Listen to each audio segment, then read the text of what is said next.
Once again, the four great houses of Go have gathered their best and brightest students from around the world together in order to determine who the best player is going to be. Although competition is going to be fierce, it is also going to be civilized. Just because they're conquering the territory found in front of them doesn't mean they have to be barbaric about it. Greetings and welcome back to Checkpoint Gaming, Go. With this episode, we will be going over Go Tournament. First, it needs to be determined who's going to be black and who's going to be white. And if that sentence offends you to some capacity, then today is a great day to grow up. In order to determine player color, it is done by a decision made by the tournament organizers or by the players drawing before the game begins. Either way, it should be clearly stated within the tournament rules. When the draw system is being used, then the player that is in possession of the higher rank is to obtain a number of white stones and hide them within their hand. From there, the lower-ranked player is to guess by placing stones onto the board. If they think the number of hidden stones is an odd number, then they place one stone. But if they think the number of hidden stones is an even number, then they place 2 stones. Once the decision has been made, the higher-ranked player is to reveal the stones found in their hand. If the lower-ranked player correctly guessed the number of stones, then they are black. But if they didn't guess correctly, then they're white. However, if both players are of an equal rank, then the older player is to take the white stones.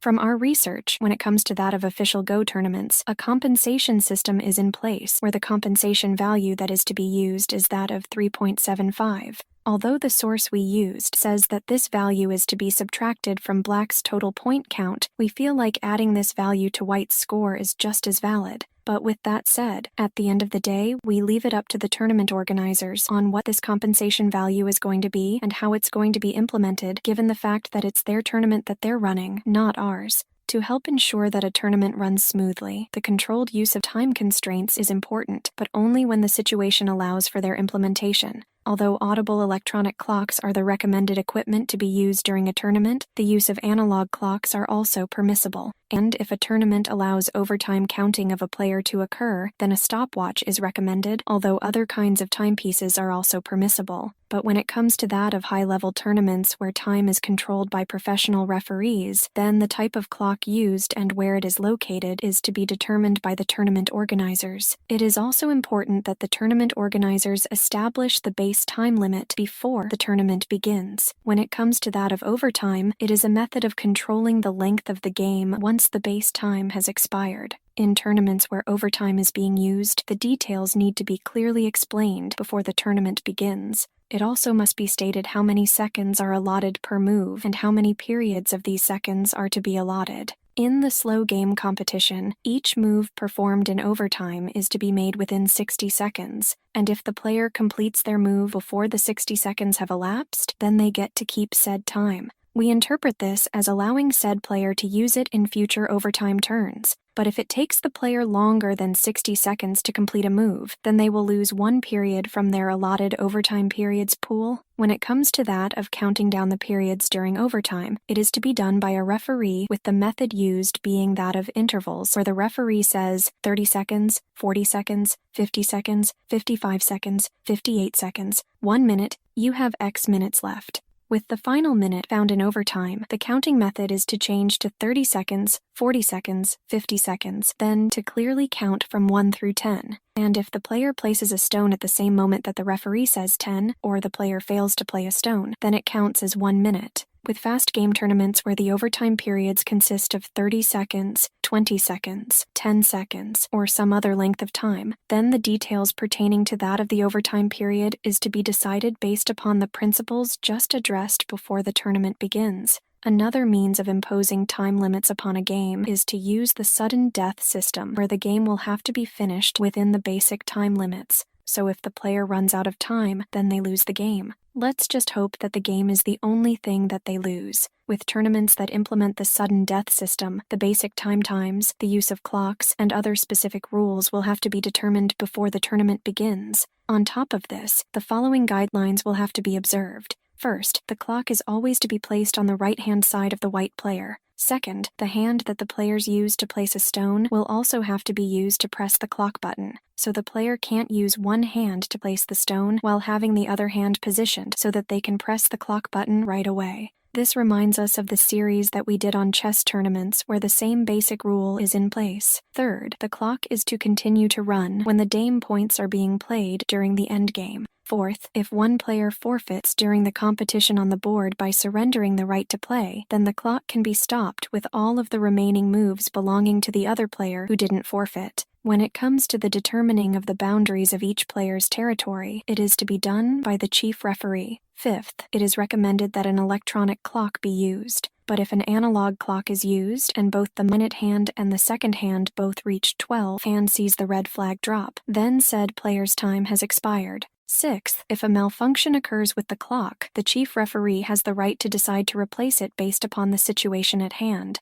The chief referee should also give an explanation regarding any remaining time found upon said clock. They can also declare that one of the players has run out of time. And seventh, the chief referee has the right to stop any abnormal plays that are intended to consume the remaining time of the opposing player. With the overtime system that sees players perform their allotted moves within a specified time, it was adopted from chess tournaments and then adapted for Go. So when the basic tournament time has elapsed, each player is to finish a certain number of moves within a given amount of time. And if a set number of moves have been completed within a period with time remaining in said period, then the extra time is to be added to the following time period. In addition to the game coming to an end in the methods that have been mentioned earlier, a game is also able to come to an end during situations of forfeit, judgments of loss, or a draw.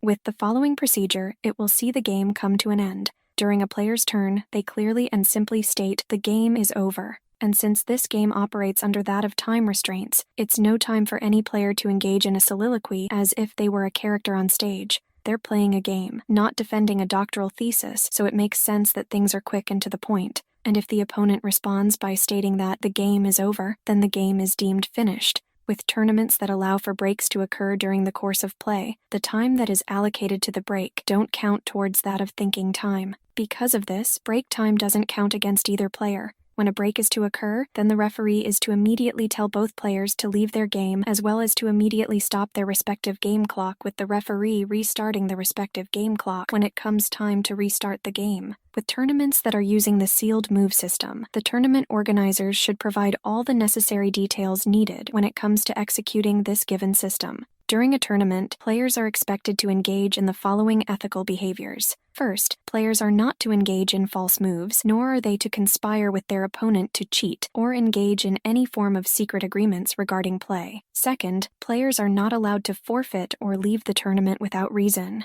If only the opponents the writer of this episode faced during the Transformers TCG tournament in Orlando, Florida did the same instead of just leaving. Yes, he got a number of consecutive buys because of it, but he went there to play, not to be an involuntary spectator. Third, players are not allowed to intentionally distract their opponent during the competition. Fourth, players are not allowed to discuss their current game with others, including their team, during the tournament itself or during any given breaks. They are also not allowed to consult any sources of information that pertain to the current game they are playing. If something that does come up that has to be discussed, then the players will have to obtain permission from the chief referee, as well as to only speak under the observation of a referee. Under typical situations, this discussion should not take longer than that of 2 minutes, so it's important to be exact and to be precise. Fifth, players are to mind their language, as well as to keep both their clothing and appearance presentable. So even though it would be nice to see supermodels roam around the venue butt-ass naked, it wouldn't be appropriate for them to do so, regardless of how one feels otherwise. Sixth, players will have to turn off their cell phones, beepers, and any other related means of communication once they enter the venue. If only this was also true with loudmouth assholes. And seventh, if players are to engage in smoking, vaping, or other related activities, they will have to do so in accordance with that of the local laws and tournament rules. During the tournament, players are to exercise self-discipline, engage and maintain professional ethical standards, and to follow the rules that have been established for the tournament. If only people did the same on the societal level, then it would make the world a much better place. Players are to uphold and defend the tournament regulations as a means of ensuring that the tournament runs smoothly. This duty and obligation is applied to each player. If a game goes into overtime, then each player has the right to check how much time is remaining on the clock. When the overtime period reaches its final minute and the referee fails to correctly announce the remaining time, the players have the right to ask the referee to announce the time again, which begins at the moment that the referee made the mistake. When it comes to that of disruptions and rule-offending actions, players have the right to complain to a referee. If a player engages in disruptive behavior during the game, the complaint will have to be immediately made during the game. But if the complaint is made after the game came to an end, then said complaint will have no effect. This is almost like reporting real-life crimes. If one fails to report a crime in a timely manner, they shouldn't be surprised if the criminal goes unpunished. Before officially agreeing to confirm the results of any given game, a player has the right to request a recount, kinda like what happened in Florida during the 2000 US presidential election. If a player exercises their right for a recount, their opponent is to work with said player in a friendly manner. But once both players and the attending referee officially confirm the game result, the right to change the result is forfeit. So if you agree to the result, you can't then turn around and challenge it. If a player decides to leave their seat during a game, then their opponent can perform one of their moves during their opponent's absence. And once the opponent has returned to their seat, the player who made the move during their opponent's absence is required to point out the move that they made. And when a game has been concluded, both players are required to clear up the board and to exit the main tournament area in accordance with the tournament regulations. In addition to this, the tournament participants are required to participate in the opening ceremony, the closing ceremony, and any other associated public and promotional events that are of a ceremonial nature in a punctual manner, as laid out in the tournament schedule, as decided by the tournament organizers. During the tournament, if it's already been determined who is black and white and the players begin play by using the wrong colored stones and this mistake is discovered by the 10th move, then it is permissible to correct this error by starting the game over with each player playing with the proper colored stones. But if the error is discovered on the 11th move onward, the error can't be corrected, thus requiring the players to continue playing with the wrong colored stones. But once the game has been completed, any subsequent pairings are to follow that of the original pairing. If a player performs 2 consecutive moves during the course of the game without their opponent saying or otherwise indicating pass, then the referee is to declare the second move to be invalid and to issue a warning to the offending player. If a stone is placed upon the board and the player moves their hand away from it, then the play is considered to be complete. And if a play has been completed followed by the player taking said stone back in order to place it on a different intersection, then it is known as a take-back. If a take-back occurs and the opposing player makes a complaint to the referee before they perform their own move, then the complaint is effective, which is to see the take-back being invalidated, the affected stone returned to its original position, and the offending player be issued a warning. But if the opposing player already made their move, then the take-back complaint is invalid. In a situation where a player's stone accidentally falls off the board, if the opponent agrees to it, then the owner of the fallen stone is allowed to take the stone back and to freely play it anywhere upon the board. But if the 2 players are unable to reach an agreement, then the chief referee is to decide on the matter. If clocks are being used during the tournament, then the clock button will have to be pressed after a stone has been placed. But if a player presses the clock button before they complete a move, or to press the clock button at the same time as placing the stone upon the board, then the referee is to issue a warning to the offender with the status of the clock remaining unchanged. If it is discovered that any of the previously played stones have been moved during the course of play, then the stones are to be restored to their previous positions, assuming that both players agree to this. If both players agree but it's not possible to determine what the original location is, then the stones are to be placed in a location that is agreed upon by both players. However, if the 2 players are unable to reach an agreement, then the chief referee is to decide based upon how it will influence the game.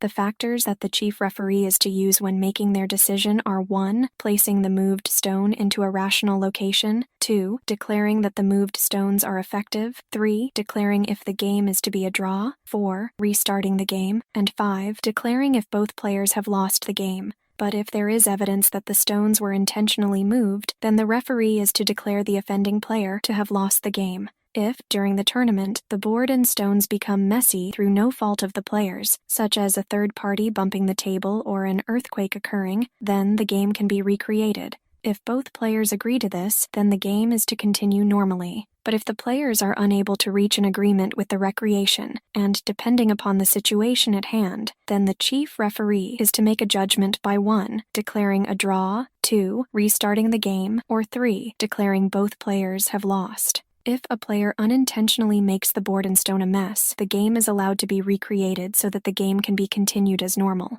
But if the game is unable to be recreated, then the player who messed up the board loses the game. And if the losing player gets offended by this, then they never should have messed up the board in the first place. With the taking of stones during a tournament, if a player plays one of their stones and removes one of their opponent's stones that still possesses a liberty, then the referee is to be notified so that they can issue a warning, followed by restoring the falsely captured stone to its position upon the board. On the other hand, if a player plays a stone and fails to remove a stone that is without any remaining liberties, then the referee is to be notified so that they can issue a warning, followed by removing the captured stone from the board. In the situation where a player incorrectly retakes a ko before they play a ko threat, then the move is judged to be ineffective, with the offending player losing a turn accompanied by the referee issuing them a warning. And if a move is made on a forbidden intersection, it is deemed invalid, with the offending player losing a turn. With gameplay, the only technical reason why a game is obstructed from completion is with the repetition of the same shape upon the entire board, something that is prohibited, at least in principle.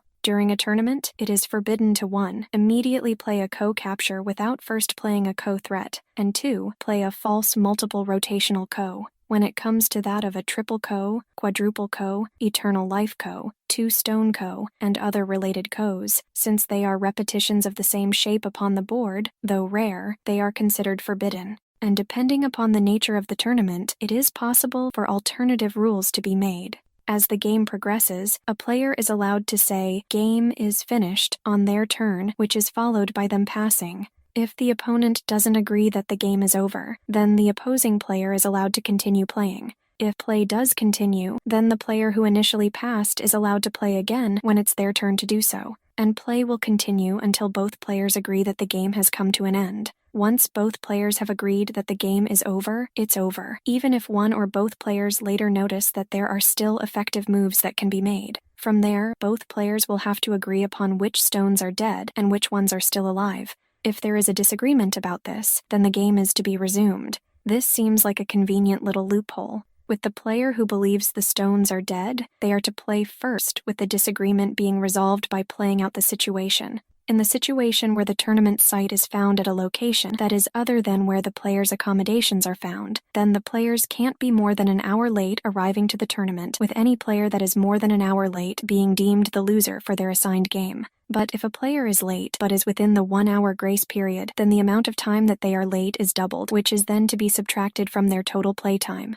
If a break is to occur during the game, then the respective game clock is only to be restarted once the break comes to an end, and the time is to start, regardless if the players have returned on time or not. With that said, a game forfeiture time limit is not set when it comes to that of players returning late from break. With all of that said, it sounds like a good reason to engage in proper time management. If the tournament site is found at a location that is nearby or is in the same general vicinity as the players' accommodations, then the players can't be more than 15 minutes late arriving to the tournament, with any player that is more than 15 minutes late being deemed the loser for their assigned game. The other details pertaining to time that was just described remain the same. And if both players are late, then the previous discussed rules regarding the grace periods are to be applied to both players before both players are deemed to have lost the game if they both fail to show up on time. When it comes to tournaments that are without time limits or are classified as lightning tournaments, if a player is late, then the overtime period is to start in the absence of said player. If the player arrives during the overtime period, then the player is allowed to participate in the game. But if the player arrives after the overtime period has elapsed, then the player is to automatically lose the game. If a player arrives late, the game finds itself in the final minute of overtime, and the player is yet to complete a move before time runs out, then they lost the game. But with that said, it is possible for said player to appeal to the referee to see if their failure to move counts as them deciding to pass. If the referee agrees and decides that their move constituted as a pass, then the game is allowed to continue, seeing the overtime counting continue as it did before. When it comes to that of removing stones from the board during timed tournaments, the clock can only be pressed after the player has removed all of the captured stones. But if a player violates this rule during the game, the referee is to issue them a warning, but the clock is to remain unchanged. And if the removal of the stones happened during overtime, it is considered to be the finishing portion of the move, with the overtime counting continuing normally. If a player wants to leave the table when their opponent is engaging in thinking time and the overtime rules are in play, then said player will have to get permission from the referee first before they can leave the table. And with said action, each player is limited to one such departure during any given game. But under other circumstances, a player leaving the table during overtime will see counting continue as normal. If it is discovered that a clock isn't working properly and that the total clock error is greater than that of 2 minutes per hour once the tournament has started, then it is to be immediately replaced with the time being properly adjusted based upon the amount of time that each player has already spent playing the game. But if the clock error is less than that of 2 minutes per hour, then the clock is to be replaced without the time being adjusted. And with the unilateral adjustments of a clock, it will have to be approved by the chief referee. When a break is to occur during a tournament and a game is still being played, then the referee is to make a written record of the time that is used by each player, followed by each player verifying the recorded time. But if the match resumes and it is discovered that the clock isn't working properly and the referee is unable to find the written time record, then the players are to equally split the time that was used before the break occurred, along with said referee being punished accordingly. That's what you get for losing the timesheet during a tournament. If it is both discovered and confirmed that false moves or secret agreements occurred during a tournament, then it is possible for one or both players to immediately lose the game, even if the game result has already been declared and used for later pairings accompanied by the cheating being confirmed after the game came to an end. It is still permissible to punish the cheater by canceling some or all of the results associated with one or both players. It is even permissible to punish the cheating player by forbidding them from participating in future tournaments if the circumstances are deemed serious enough to warrant it. We also like the idea that the cheating behavior needs to be confirmed first, since we support the principle of presumption of innocence and, condemning people based on evidence, not mere accusations. We feel like a truly just society condemns someone based on evidence, not accusations. If a player registers for a tournament but then withdraws, either in whole or in part, without providing a proper reason for withdrawing, then said player is to have lost all of the games that they didn't participate in, accompanied by punishing said player by forbidding them from participating in future tournaments. And if the player's behavior is severe enough, as seen with them intentionally distracting their opponent or engaging in disorderly conduct during the tournament, said player can either receive a warning or ruled that they lost the game at hand. If a player discusses the current game they are playing with others or consult related information during a tournament or break, then said player will either receive a warning or deemed to have lost the game at hand, depending upon the severity of the situation. And when it comes to that of violating the rule set regarding the discussion of a game they are currently playing without the permission from the chief referee, to do so without referee supervision, and or lasting longer than 2 minutes, then the offending player will receive either a warning or deemed to have lost the game at hand, depending upon the severity of the situation. When it comes to that of the opening ceremony, the closing ceremony, or any other associated public and promotional events that are of a ceremonial nature, all tournament participants will have to participate in said ceremonies in a punctual manner, as laid out in the tournament schedule. Failure to do so without a proper reason will result in said behavior being mentioned within a circulated document, and depending upon the situation, as well as the social implications the participants' behavior will have, it can see the violating participants be punished by having their prize money be reduced by 1 place as well as being banned from participating in the tournament. And since tournaments can see a large amount of money be at stake, seeing one's tournament placement drop, even by 1 slot, can see a significant financial loss for said player. When it comes to that of cell phones and beepers a player possesses while at the tournament venue, they need to be placed into silent mode. But if a player violates this rule, the first offense will see the offending player receive a warning, with the second offense potentially causing the offending player to lose the game at hand. And if a player looks at their cell phone or beeper screen during the game, they're deemed to have lost the game without exception. With players who finish their game or aren't actively engaging in the tournament itself use their cell phones or beepers while at the venue, then their offending behavior is to be mentioned in a circulated document. So, basically speaking, they're going to be the subject of public shaming.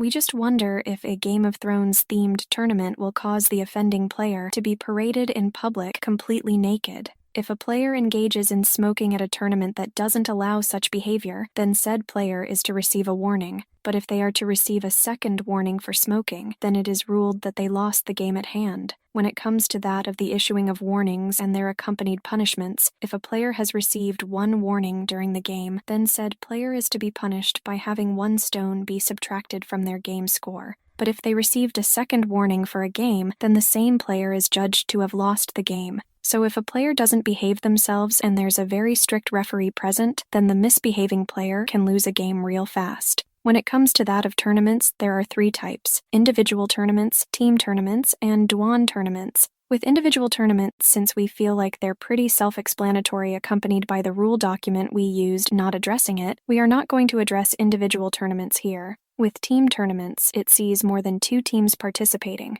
When it comes to that of each team, they are to possess an equal number of players who will compete, which is to be based upon a format that has been agreed upon before the tournament begins. Although team tournaments can be seen as an extension of individual tournaments, there are a few tournament types available, and they consist of fixed participation with assigned seating, fixed participation with changeable seating, impromptu roster, whole team rotating roster, and team member total score. With tournaments that allow for substitute players, the details associated with substitutes are to be decided upon by the tournament organizers. With the Duan system, it ranks players based upon their technical level and has been established by the Chinese in accordance with the rules of physical education technical evaluation, in combination with the unique features of Go. And though the rule document we used only used the word Chinese in its rule set, we interpret this as referring to the People's Republic of China, or mainland China, and not the Republic of China, or that of Taiwan. Players are also divided into amateur and professional players, where the amateur players are ranked from 1 to 7, while the professionals are ranked 1 through 9. In both systems, 1 is the lowest rank a player can possess. It is also worth noting that the professional ranks and amateur ranks are different from one another. With the professional rankings, they're primarily done through participation in the national Duan ranking promotion tournaments and use a particular system when it comes to that of promotion.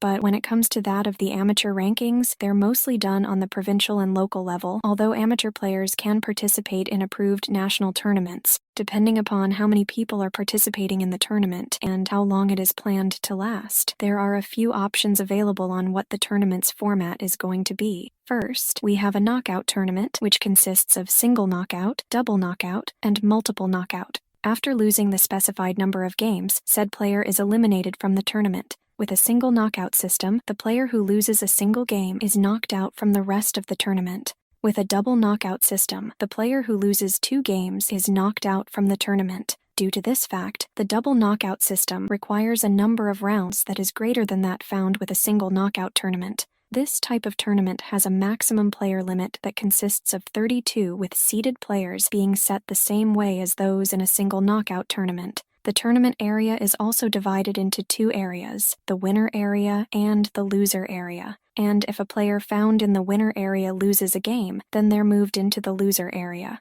With the multiple knockout system, it's basically the same as that of a double knockout system, but with the number of losses being greater than that of 2 before the player is removed from the tournament. Second, we have a round-robin tournament which consists of single round-robin, double round-robin, and multiple round-robins. With this tournament system, it has the individuals or teams who are participating to play against other individuals or teams in a round-robin style tournament. With a round-robin tournament, it sees each player play against every other player found in said tournament. If all players face each other only once, then it is known as a single round-robin tournament. But if they play each other twice, then it is known as a double round-robin tournament. Each player is to start off by drawing a number, which is followed by said player finding their respective table so that they can engage in play. With the numbers that are listed at each table, the one that is listed first is to be the black player. In the situation where an odd number of players are participating in the tournament, then the player who possesses the last number is to receive a bye. When players are found in a round-robin tournament, they can be divided into groups, and depending upon the number of players that qualify for the next round from each group, the number of seeded players are then to be determined, followed by them being uniformly distributed using the principle of the snake-shaped drawing. From there, the players found in each group are to play a round-robin in order to see who qualified for the next round of play. Third, we have the Swiss system tournament that sees a pairing system be used that matches players that are of comparable scores together for a given game. With how this system operates, since the number of rounds can vary in accordance with the tournament setup, the tournament procedure is found between that of knockout and round robin. This system is suitable for a tournament that possesses a large number of participants but has a relatively short duration time. With the rounds found in this system, it is roughly double that of the number of rounds that are needed in a single knockout system. And depending upon the length of the tournament and the number of winners that exist, it is possible to either increase or decrease the number of rounds by 1 or 2. When it comes to that of the pairing system, the first round has each player be assigned an ID number, which is done by drawing, hopefully randomly. Once that is done, the first round of pairing is to occur by coupling 1 with 2, 3 with 4, and so on until all players that can be paired together have been paired off. And whenever 2 players have been paired against each other in a previous round, they're not allowed to play against each other again. With each subsequent round of play after the first, the player that possesses the smaller ID number of any given pairing is to play as black during odd number rounds, while the player that possesses the larger ID number of any given pairing is to play as black during even number rounds. The reasoning behind this method of determining who is going to play as black is to see each player play as black and white an equal number of times during the tournament. Fourth, we have the Swiss system plus knockout tournament that sees the Swiss system being used with infusions of multiple knockout being incorporated into it. This system can be implemented when there is a large number of participants found within the tournament. Although a computer pairing application is best suited for this type of tournament, attention will still need to be given to player proportions as well as the number of players that have been knocked out in each round. If this system is being used for a tournament, then the tournament organizers will have to ensure that the number of participants in said tournament remain an even number. With the final round of the tournament, the remaining number of participants should be half of the original number. When it comes to that of determining who is to be knocked out, the following system is to be used. First, the player who possesses the lowest number of accumulated points is to be eliminated. Second, if there are 2 or more players that are in possession of the same number of accumulated points, then the number of accumulated points the player's opponents possess is to be checked. The player who is determined to possess the fewest number of accumulated opponents' points is to be eliminated. And third, if there still remains no way of determining who is to be eliminated, then a drawing system is to be used. Fifth, we have the multiple game finals system, which sees the first and second place winners being decided through the playing of multiple games. The minimum number of games being played is that of 3, with the maximum number of games being that of 7. So this system ranges from best out of 3 to best out of 7. And sixth, we have the Super Wagi or Super Go tournament. With this tournament type, it sees the players participating in teams with the winning player from one team continuing to challenge the members of the other team until said player loses and thus gets eliminated from the tournament. With this new winner, they are to challenge the players from the opposing team, essentially continuing this process as the new person to beat. This process is to continue until all players found on a given team have been eliminated. When it comes to that of the number of team members found on a team, along with the sequence of appearances, they are to be determined by the tournament organizers. With that taken care of, let's take a look at the scoring calculation system. During an individual tournament, the player who won the game receives 2 points, the player who lost the game receives no points, and a draw seeing both players receive 1 point.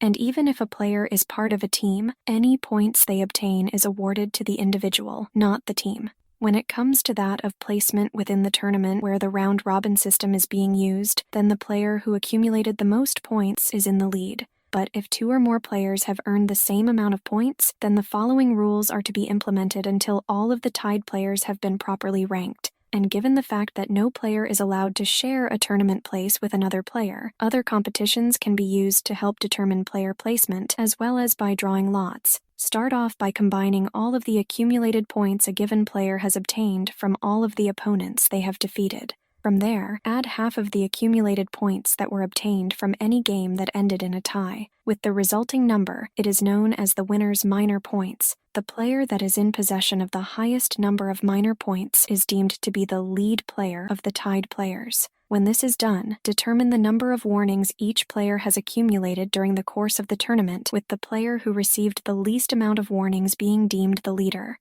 When it comes to that of placement within a Swiss tournament, there are two methods available for its determination. The first method is to compare the total scores of the players, with the player possessing the higher total score being the leader. With the formula used to calculate the top score, it looks like this. Start by taking the sum of the opponent's individual accumulated points and divide it by half, using the highest individual accumulated points as the means of doing this. From there, take this number and subtract the number of rounds that have elapsed during the course of the tournament. With this number, add it to the player's given individual accumulated points. This final number is the player's total score. But if this total score is equal amongst any given players, then use the warnings a player received during the tournament as a deciding factor, with the player who received the least amount of warnings being deemed the leader. The second method is to determine the player placement by comparing the accumulated points of the players. The player that is in possession of the most accumulated points is deemed the leader. But if the accumulated points are equal, then compare the sum of their opponent's accumulated points in order to determine placement. But if the opponent's accumulated points are equal, then use the warnings a player received during the tournament as a deciding factor. The player who received the least amount of warnings is deemed to be in the lead. With the individual tournaments taken care of, let's take a look at team tournaments. With the method of scoring, each player found in a team will have their individual game score be calculated in the manner as if the player was in an individual tournament. When it comes to that of the team round score, it is dependent upon the comparison of the individual game scores found between the two teams. The team that possesses the higher individual game score is deemed the winner of the round, with 2 points being noted for said round. Conversely, the team that possesses the lower individual game score is deemed the loser of the round, with 0 points being noted for said round. But if the totaled individual game score is the same for both teams, then the round is essentially deemed to be a draw, with each team having 1 point being noted for said round. Let's now look at placement within a tournament. In a round-robin team tournament, the team that is in possession of the higher round score is deemed to be in the lead. But if the round score is the same, then the team that has the higher individual game score is deemed to be in the lead. But if the individual game score is the same, then the individual game scores of players found at each team's first table is to be compared. The team that possesses the higher individual game score at the first table is deemed to be in the lead. However, if the scores found at the first table are the same, then compare the scores found at the second table. This process is to continue until a leader is determined or the teams run out of tables. But if you go through each table and the scores found at each table is the same, then the two teams are to share the tournament placement. In a Swiss system team tournament, team placement is dependent upon the total score or the total accumulated points of said team, with the calculating of the total score being the same as that of the individual Swiss tournament. But if the total score of the teams happens to be the same, then the sequence used for the round-robin tournament system is to be used in order to determine team placement. But if the tournament organizers don't allow for the sharing of placement during a tournament, then it is possible for the use of additional competitions to figure the situation out. When it comes to the details of the additional competitions, which includes the number of games to be played, the time limits that are to be imposed, and the number of players found on any given team, they are to be determined by the tournament organizers before the tournament begins. When it comes to players withdrawing from a tournament, it is to be handled in the following manner. If a player withdraws before the tournament begins, then the pairings are to be redone when the situation allows for it. During a round-robin tournament, if a player withdraws from the tournament and the number of games that they played is less than half of the total scheduled rounds, then their tournament score is to be deemed invalid. But if the player withdraws from the tournament and they played more than half of the total scheduled rounds, then their given tournament score is deemed to be valid, but the rest of the rounds in said tournament are to be handled as forfeits. With a Swiss tournament that sees a player withdraw from it, then the score that they have obtained is to be deemed valid, but said player is not to be used in the pairing process. And when it comes to that of a Super Waggy, Super Go, or team tournaments, if a player withdraws from the tournament, their score is deemed to be valid, with any unplayed games being handled as forfeits. Depending upon the needs of the tournament, a related organization can be established. With this organization, it is to take responsibility for the preparation of said tournament, deal with any problems that arise, and to take care of the final closing work when the competition comes to an end. With the tournament preparation, it consists of the following elements. First, the organizers are to hire the appropriate number of referees, with one of them being appointed as chief referee, who is to be the final authority during the tournament. and if a relatively large number of referees are needed, then a vice chief referee can be appointed as a means of assisting the chief referee when the situation calls for it. Second, based upon the number of players who register, the organization is to decide the method and schedule that is to be used for the tournament. And third, they're to prepare the tournament site along with any equipment that is needed. With the duties and responsibilities of the chief referee, they consist of the following. First, they're to draft any additional rules that are needed for the tournament, as well as to present them to the organization committee for approval and implementation. Second, the chief referee is to organize the other referees in order to study the rules and regulations of the current tournament, as well as to organize any practice sessions that might be needed. Third, the chief referee is to provide clear assignments to the other referees, accompanied by dismissing a referee who makes a serious mistake.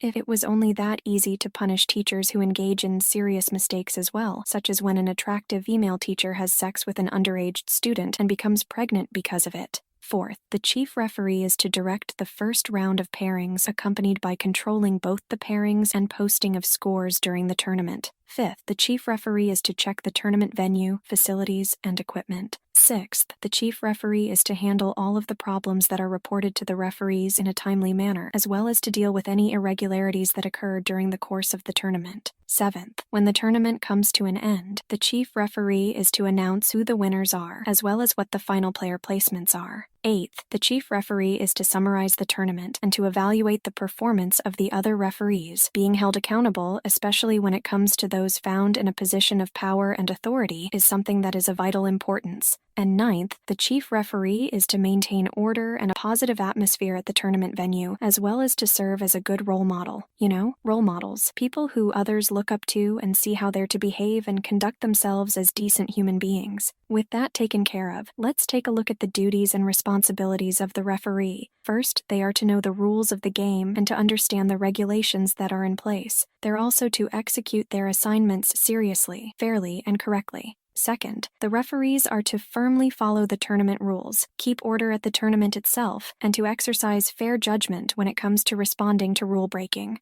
Third, the referees are to complete all of the tasks that have been assigned to them by the chief referee in a serious and timely manner. So, be like the U.S. court system. Be very serious and without any sense of humor. Fourth, the referees are to check the equipment before the tournament begins. They're also not to make any movements that can disrupt the players during a game, nor can they talk about or discuss any games that are still being played. And fifth, the referees are to post game scores in a timely manner. Any important and difficult problems that they encounter are to be reported to the chief referee in a prompt manner. With the official equipment that is to be used during a tournament, they consist of the following. The standard Go board is to be slightly rectangular in shape, with the horizontal lines being between 2.3 and 2.4 centimeters apart, while the vertical lines are to be between 2.45 and 2.55 centimeters apart. When it comes to that of the coloration of the board, it is to be that of light tan, with their accompanying lines being black.